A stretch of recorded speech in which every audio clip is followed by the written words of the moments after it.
नमस्कार, जोहार। झारखंड का एकमात्र सरकारी न्यूज चैनल क्लीन न्यूज में आपका स्वागत है। समस्या किसान से जुड़ा हो या हो पारा शिक्षकों का मुद्दा, हर खबर पर होगी हमारी पैनी नज़र। सभी खबर सिलेक्टेड और काम की है, तो वीडियो के अंत तक बने रहें। साथ ही आप न्यूज को किस गांव या शहर से देख रहे हैं, हमें कमेंट में ज़रूर बताइए। आज का लाइक हम 100 रखते हैं, उम्मीद है कि आप इसे पूरा करेंगे।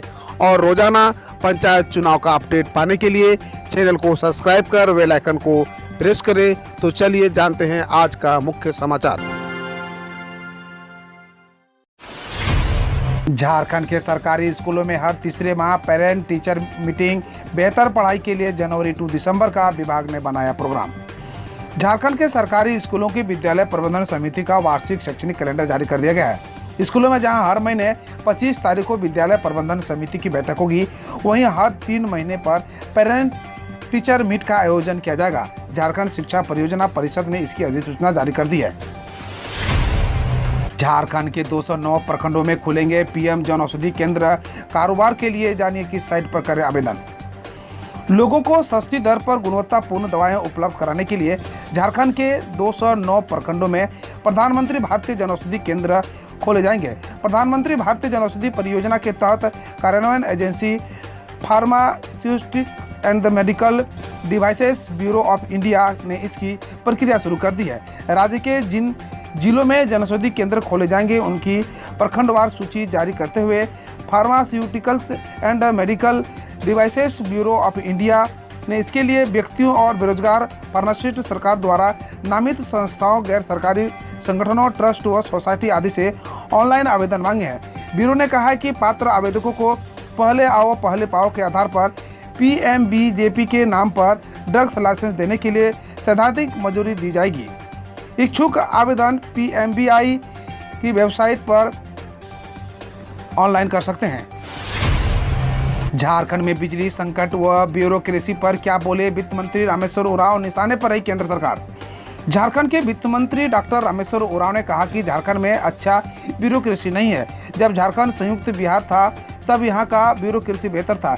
कई अच्छे अधिकारी थे, उनका काम दिखता था, परंतु अब सभी पुराने अधिकारी रिटायर हो गए हैं। झारखंड में अच्छे ब्यूरोक्रेसी की जरूरत है। वे गुरुवार को गुमला दौरा के कार्यक्रम सर्किट हाउस में पत्रकारों से बातचीत कर रहे थे। रिकोडिंग से बढ़ सकती है परेशानी। रांची में 8000 बैलेट बॉक्स में कराया जाएगा 3631 केंद्र पर मतदान। पंचायत चुनाव में रांची जिले में कुल 3631 मतदाता केंद्रों पर मत डाले जाएंगे। इन सभी केंद्रों पर 4 चरणों में मतदान होंगे। यहाँ 4 पदों के लिए चुनाव होना है और हर एक पद के लिए अलग अलग बैलेट बॉक्स होंगे। कुल 14,524 बैलेट बॉक्स लगेंगे। आयोग के गाइडलाइन के अनुसार सभी मतदान केंद्र पर 20% रिजर्व बैलेट बॉक्स होनी चाहिए, यानी कुल मत पेटियों की संख्या 17,429 होनी चाहिए। JSSC के पास बेरोजगारों के 13 करोड़ से अधिक लौटने की उम्मीद नहीं के बराबर। झारखंड कर्मचारी चयन आयोग राज्य के बेरोजगार युवाओं से एप्लीकेशन फीस के नाम पर करोड़ों रुपए वसूल कर चुप बैठा हुआ है। संयुक्त स्नातक स्थानीय प्रतियोगिता परीक्षा के एप्लीकेशन फीस के रूप में 13 करोड़ से अधिक का आयोग के पास जमा पड़ा है। इस प्रतियोगिता परीक्षा के लिए बीते 7 साल में 3 बार आवेदन दिए गए हैं, लेकिन नियुक्ति प्रक्रिया अब तक पूरी नहीं हो सकी है।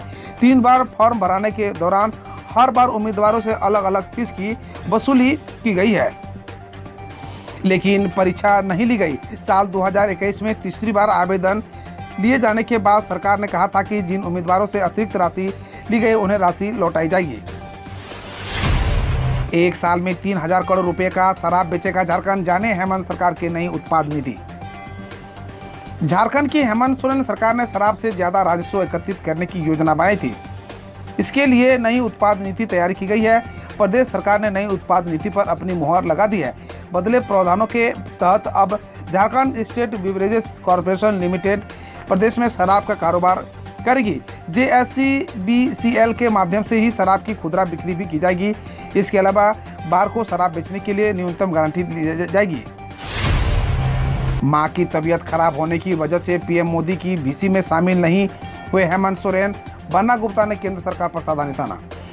देश भर में एक बार फिर कोरोना संकट को लेकर लोग परेशान होने लगे हैं। कई राज्यों में एक बार फिर कोरोना का संक्रमण फैलने लगा है। ऐसे में कोरोना को लेकर देश के प्रधानमंत्री नरेंद्र मोदी के नेतृत्व में बुधवार को वीडियो कॉन्फ्रेंसिंग के जरिए बैठक आयोजित की गई।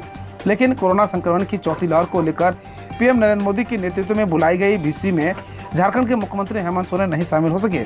दरअसल मुख्यमंत्री हेमंत सोरेन की मां रूपी सोरेन की तबीयत खराब रहने की वजह से सीएम बीसी में नहीं शामिल हुए। हालांकि इस बैठक में झारखंड के स्वास्थ्य मंत्री बन्ना गुप्ता मौजूद थे।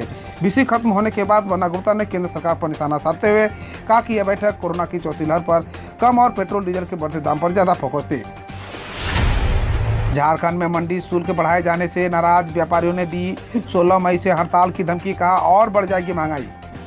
झारखंड में मंडी शुल्क बढ़ाने के विरोध में व्यापारियों ने प्रदर्शन शुरू कर दिया है। व्यापारियों ने सरकार से मंडी शुल्क नई दर के वापस लेने की मांग की है। झारखंड के व्यापारियों ने मंडी शुल्क बढ़ाने को लेकर विरोध शुरू कर दिया है। राज्य भर के सभी खदान व्यापारियों ने विरोध जताया और सरकार से बढ़ाए गए मंडी शुल्क को वापस लेने की मांग की है। देश में कहीं भी कोयला का संकट नहीं, बिजली संकट पर बोले केंद्रीय मंत्री प्रहलाद जोशी। केंद्रीय मंत्री प्रहलाद जोशी ने कहा कि देश में कहीं कोयला की कमी नहीं है। पावर प्लांटों में कोयला भरपूर मात्रा में उपलब्ध है। हर दिन कोयला का उत्पादन हो रहा है। केंद्रीय मंत्री प्रहलाद जोशी गुरुवार को दोपहर रांची के प्रोजेक्ट वन पहुंचे। राजमहल माइंस के स्टेट होल्डर हाउस राज्य सरकार के अधिकारियों के साथ बैठक किया। अधिकारियों के साथ बैठक के बाद मंत्री ने कहा कि देश में कहीं भी कोयला का संकट नहीं है। पावर कंपनियों के लिए महज 10 दिन का कोयला बचे होने से संबंधित सवाल पर उन्होंने कहा कि अभी रोज उत्पादन हो रहा है, डिस्पैच भी सामान्य है, इसलिए कहीं कोई किल्लत नहीं है। केंद्रीय मंत्री ने कहा कि शीघ्र ही राजमहल में 2 कोल ब्लॉक को कोयले का उत्पादन शुरू हो जाएगा। केंद्र सरकार राज्य को दिए गए हर वादे को पूरा कर रही है। लाखों कर्मचारियों के लिए राहत भरी खबर, नियमितीकरण को लेकर हाई कोर्ट का फैसला, मिलेगा लाभ। कर्मचारियों को लिए बड़ी राहत मिली है। दरअसल बिना स्वीकृति पत्र वर्षों से काम कर रहे कर्मचारी नियमितीकरण का अधिकार रखते हैं और उन्होंने यह अधिकार मिलना चाहिए। दरअसल ये कहना है कि उच्च न्यायालय ने इसके साथ ही कर्मचारियों को राहत दी है। अब प्रतिबंधित पद पर नियुक्त हुए कर्मचारी की नियमितीकरण का अधिकार रखेंगे। दरअसल ये कहना है उच्च अदालत का। सर्वोच्च अदालत ने यह बात कही है। पेंशनर्स के पेंशन पर बड़ी अपडेट, जल्द होगा भुगतान, विभाग ने जारी किया बैंकों का निर्देश। पेंशनर्स के हित में एक बार फिर से केंद्रीय पेंशन लेखा कार्यालय के नवीन आदेश जारी किया है। दरअसल कई पेंशनर के मार्च महीने के पेंशन को रोक दिया गया है। पेंशन की राशि के भुगतान नहीं करने की वजह से उनके लाइफ सर्टिफिकेट को बताया गया है। इसके बाद अब इस मामले में पेंशन लेखा विभाग ने नवीन आदेश जारी कर दिया है, जिसका लाभ लाखों पेंशनर्स को होगा। लाभार्थियों को मिली बड़ी सुविधा, सरकार ने दिया एक और फायदा, जाने किस खाते में जाएगी 11वीं किस्त की राशि। पीएम किसान योजना के लिए हमारे पास 2 महत्वपूर्ण खबरें हैं।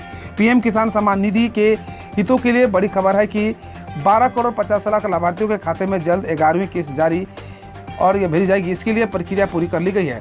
माना जा रहा है कि आने वाले 11वीं किस्त का भुगतान कर दिया जाएगा। साथ ही लाभार्थियों को सरकार एक और फायदा दे जाए, जिसके बाद उन्हें बड़ा लाभ मिलेगा।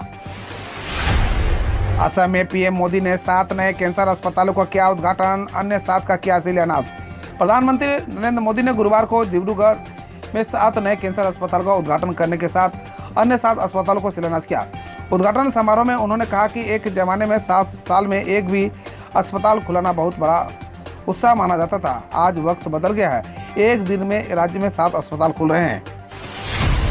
दिल्ली सरकार ने भलसुआ में आग लगने के मामले में उत्तरी एमसीडी पर लगाया 50 लाख का जुर्माना। दिल्ली में भलसुआ लैंडफिल साइट पर आग लगने के मामले में राज्य सरकार ने उत्तरी नगर निगम पर 50 लाख का जुर्माना लगाया है। गौरतलब है कि भलसुआ लैंडफिल साइट पर मंगलवार की शाम को आग लग गई थी, जिस पर अब तक काबू नहीं पाया जा सका। बकौल अधिकारी आग पर काबू पाने के कम से कम 1 दिन और लगेगा। असम में पीएम मोदी बोले, पहले जहां गोलियां की आवाज सुनाई देती थी वहां आज तालियां गूंज रही है। प्रधानमंत्री नरेंद्र मोदी ने असम के दीपरू में शांति, एकता और विकास रैली में कहा, जिस जगह पहले गोलियां की तरतराहट सुनाई देती थी, बम धमाके सुनाई देते थे, वहां आज जयकार और तालियां की गूंज सुनाई दे रही है। बकौल प्रधानमंत्री बीते 8 सालों में अस्थायी नीति और बेहतर कानून व्यवस्था लागू होने के कारण अब सपा को उत्तर पूर्व के कई क्षेत्रों में हटा दिया गया है। तापमान 45 डिग्री से ऊपर पहुंचने के बाद 5 राज्यों और केंद्र शासित प्रदेशों में ऑरेंज अलर्ट हुआ जारी। आईएमडी के वैज्ञानिक आर.के. जेनामनी ने गुरुवार को बताया, देश के कुल हिस्सों में आज तापमान 45 डिग्री सेल्सियस से ऊपर गया। इसे देखते हुए हमने राजस्थान, दिल्ली, हरियाणा, उत्तर प्रदेश और ओडिशा में ऑरेंज अलर्ट जारी कर दिया है। भोपाल, आईएमडी, उत्तर पश्चिमी और मध्य भारत में अगले 5 दिनों और पूर्व भारत में 3 दिनों तक हीट वेव की परिस्थितियां बनी रहेंगी।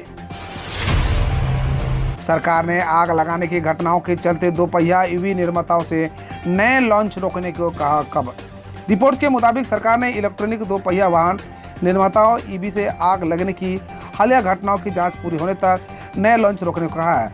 बकौल रिपोर्ट्स कंपनी ने कहा है कि अगर किसी बैच के इलेक्ट्रॉनिक व्हीकल में आग लगने की घटना हाल में सामने आई है तो उस बैच के वाहनों को वापस मंगाया जाए। पीएम मोदी ने असम में किया 1500 करोड़ से अधिक की परियोजनाओं का शिलान्यास। प्रधानमंत्री नरेंद्र मोदी ने गुरुवार को कार्बी आंगलोंग में 500 करोड़ से अधिक की कॉलेज परियोजना और 1150 करोड़ की अमृत सरोवर परियोजना का शिलान्यास किया। एक जनसभा में प्रधानमंत्री नरेंद्र मोदी ने कहा, आज असम में भी 2600 से अधिक अमृत सरोवर बनाने का काम शुरू हो गया है। सरोवर का निर्माण पूरी तरह से जन भागीदारी पर आधारित है। कर्नाटक के 2 पूर्व सीएम ने अजय देवगन के हिंदी हमारी राष्ट्रभाषा के ट्वीट का दिया जवाब।